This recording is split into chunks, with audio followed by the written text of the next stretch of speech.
Mga tinunan sa alternative learning system kung sa dakbayan sa Talisay, anarain taon nagklase ilawom sa punuan sa Mansanitas. Suliran paghihapon ang pagkawalay classroom sa mga tinunan.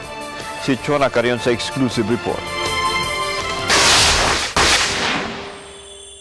Waig sapayan ining matinunan ang kainit ug kaabog makaton lang. Sila ang mga estudyante sa secondary level ubos sa ALS diha sa Talisay City Central School Community Learning Center. Ang ALS, Ma'am Chon, for the out-of-school youth and adults, para ni sa mga katong katrabaho, wakahuman silang eskwela, katong mga dagog edad. So, mauning ALS para mutabang yun nila para makahuman sa ilang pag-eskwela. Gibahin ang klase sa buntag ug hapon, gumikan sa kadaghan sa nipa-enroll nga miabot og 170 tanan. Kung grabe na ang kainit sa adlaw, mobalhin-balhin nang sila kun asa ang landong. Libog pa mi asa ni ibutan niya to, wala yun may room ron.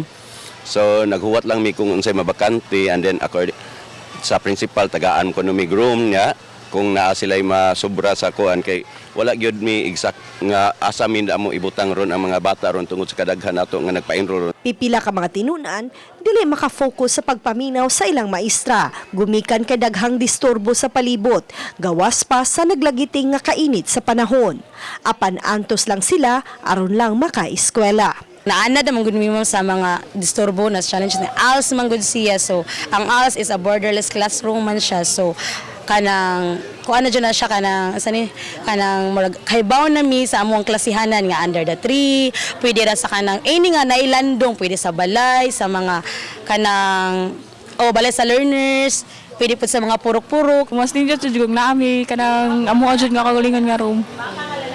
Kay para maiusa din kanang dili ma-disturbo sa kanang ubang tawo nga naara sa gawas. Dala na abog basta hangin lang. Okay ra kayo kay di sad masud dito nyal muot sig kaayo. Temporaryo untang gipagamit ang classroom sa home economics. Apan gamay ra kaayo kini ug sagol usab sila sa grade 2 pupils. Awhag ni Dr. Alfredo Abasolo, ang focal person sa Alternative Learning System sa Talisay City Division, nga unta ipahimutang sila og tarong aron man lang di masakripisyo ang pagtuon. Problema gyud siya kay ang bata kay na may mag-agi-agi samot nga karon ay gibuhat nga building karon yato nay mag-agi-aging sakyanan yato init kaayo maglikay-likay mi sa init. So maluoy mi sa mga bata unya tong abog sad ang maestra asa maglikay-likay sad asa siya kuan magklase. Uban ni Marlon Melgaso, Chona Carion, Balitang Bisdak.